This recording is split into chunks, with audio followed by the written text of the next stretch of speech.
اعوذ باللہ من الشیطان الرجیم بسم اللہ الرحمن الرحیم۔ السلام علیکم ناظرین گرامی، امید کرتے ہیں آپ سب لوگ خیر و عافیت سے ہوں گے۔ ناظرین گرامی، تاریخ کے صفحات اکثر خون اور آنسوں سے بھیگے ہوئے ملتے ہیں۔ اہل بیت علیہ السلام کی زندگی ایک ایسے روشن چراغ کی طرح ہے جو ظلم و سازش اور دکھ کے اندھیروں میں بھی چلتا رہا ہے۔ حضرت امام حسن علیہ السلام جو نبی کریم صلی اللہ علیہ وآلہ وسلم کے بڑے نواسے اور اہل بیت علیہ السلام کے گلستان کے ایک خوبصورت پھول تھے، انہیں زہر دے کر شہید کر دیا گیا۔ لیکن سوال یہ ہے کہ انہیں زہر دینے کی سازش کس نے رچائی؟ کیا یہ صرف ایک انسانی خیانت تھی یا اس کے پیچھے کوئی بری سیاست کی چالاکی چھپی ہوئی تھی؟ ناظرین گرامی، ان تمام سوالات کے جوابات آج اس ویڈیو میں ہم آپ کو دیں گے۔ ویڈیو میں آگے بڑھنے سے پہلے آپ سے گزارش کرتے ہیں کہ ابھی تک آپ نے ہمارے چینل کو اگر سبسکرائب نہیں کیا تو برائے مہربانی ہمارے چینل کو سبسکرائب کر دیں اور بیل آئیکن کے بٹن کو دبا دیں تاکہ اس طرح کی معلوماتی اور تحقیقی ویڈیو کا نوٹیفیکیشن آپ کو بر وقت ملتا رہے۔ ناظرین گرامی، امام حسن علیہ السلام کی شہادت اور ان کو زہر کس نے دیا؟ حضرت امام حسن علیہ السلام نواسہ رسول صلی اللہ علیہ وآلہ وسلم اور جنت کے جوانوں کے سردار ہیں۔ آپ کی زندگی میں محبت، سخاوت اور قربانی کے بے شمار واقعات ملتے ہیں، لیکن آپ کی زندگی کا سب سے دکھ بھرا لمحہ آپ کی شہادت کا واقعہ تھا۔ آپ کی صلح حکمت اور امت کے اتحاد کے لیے قربانی نے آپ کو تاریخ کا ایک منفرد مقام دیا تھا۔ لیکن کیا آپ جانتے ہیں کہ آپ کو زہر دینے کی سازش کیسے کی گئی؟ اس کہانی کا آغاز یوں ہوتا ہے کہ اس وقت سے جب حضرت امام حسن علیہ السلام نے صلح کر کے خلافت کو ترک کیا تھا۔ معاویہ بن ابو سفیان جو کہ خلافت کے خواہش مند تھے، ظاہری طور پر صلح کو قبول کر لیا، لیکن اندرونی طور پر وہ ہمیشہ اہل بیت علیہ السلام کے خلاف سازشیں کرتے رہے۔ ان کی سب سے بڑی خواہش یہ تھی کہ امام حسن علیہ السلام کو راستے سے ہٹا دیا جائے۔ معاویہ نے ایک خطرناک منصوبہ بنایا۔ انہوں نے امام حسن علیہ السلام کی زوجہ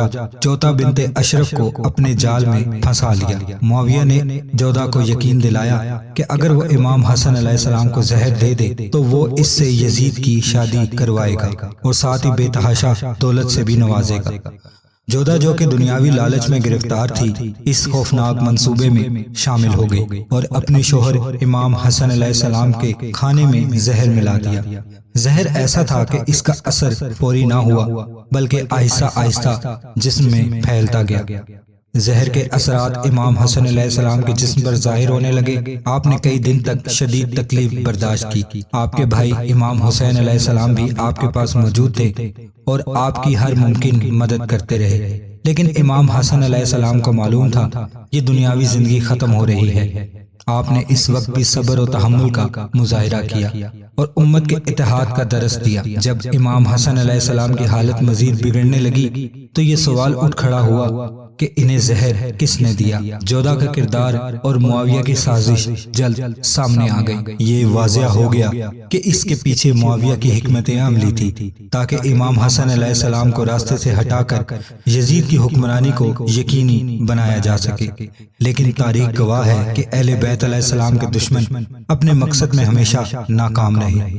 حضرت امام حسن علیہ السلام کی شہادت ایک ایسا واقعہ ہے جو ہمیں لالچ، خیانت اور دنیاوی مفاد کے خطرات سے آگاہ کرتا ہے۔ حضرت امام حسن علیہ السلام نے اپنی قربانی سے ہمیں یہ سبق دیا کہ حق کا راستہ ہمیشہ مشکلات سے بھرا ہوتا ہے، لیکن آخر میں فتح حق کی ہوتی ہے۔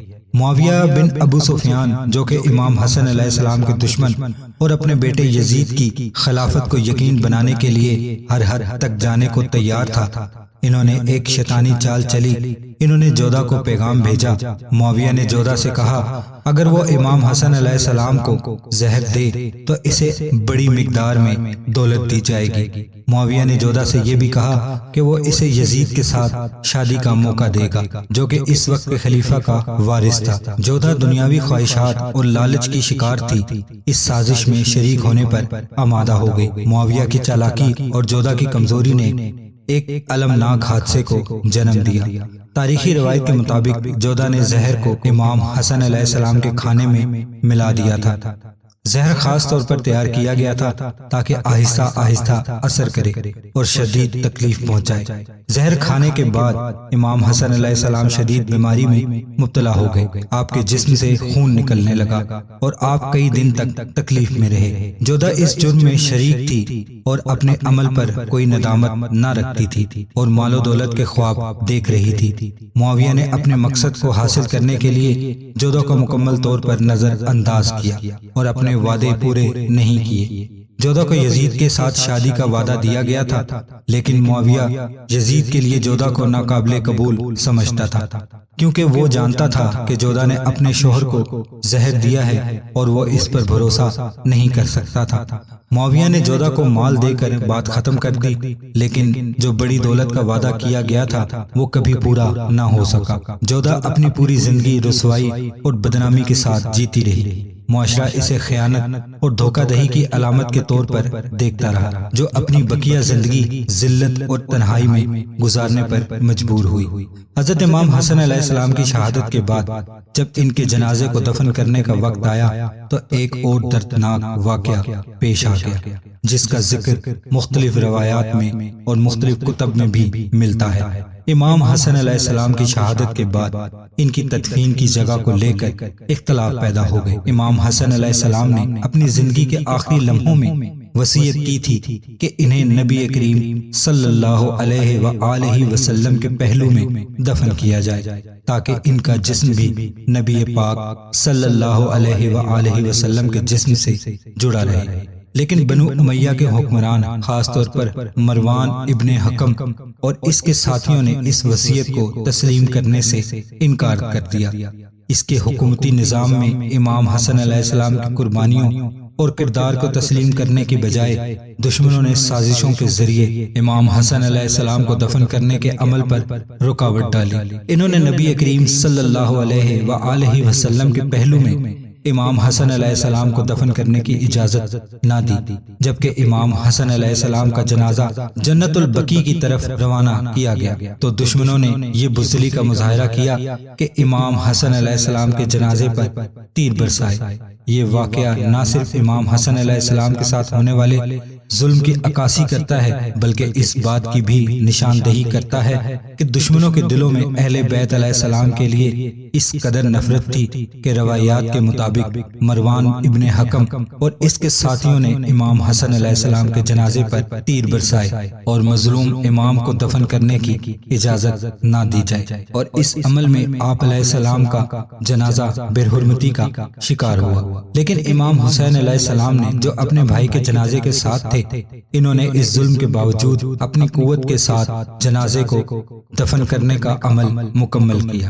امام حسین علیہ السلام نے نہ صرف اپنے بھائی کی تدفین کا حق ادا کیا بلکہ اپنے حوصلے اور صبر سے دشمنوں کے ظلم کا بھی مقابلہ کیا۔ جب امام حسن علیہ السلام کا جنازہ لے جایا گیا تو ان کے جنازے پر تیر برسائے گئے اور ان کی تدفین جنت البقیع میں کی گئی۔ امام حسین علیہ السلام کو اپنے بھائی کی تدفین کرنے کی اجازت نہ دی گئی، اس کے باوجود امام حسن علیہ السلام کی تدفین ایک عظیم مقام جنت البقیع میں کی گئی، جو مدینہ کا ایک اہم قبرستان ہے۔ ناظرین گرامی، آج کی ویڈیو میں آپ نے دیکھا ہوگا کہ کس طرح اہل بیت علیہ السلام کی مخالفت ہر دور میں کی گئی اور آج کے دور میں بھی اہل بیت علیہ السلام کی مخالفت جاری و ساری ہے۔ امید کرتے ہیں کہ اللہ رب العزت ہم سب کو اہل بیت اور ائمہ الاطہار کے نقش قدم پر چلنے کی توفیق عطا فرمائے اور نبی کریم صلی اللہ علیہ وآلہ وسلم اور اہل بیت کے احکامات پر چلنے کی توفیق عطا فرمائے۔ امید کرتے ہیں آج کی ویڈیو آپ کو پسند آئی ہوگی۔ آنے والی ویڈیو تک اجازت دیجیے۔ السلام علیکم ورحمۃ اللہ وبرکاتہ۔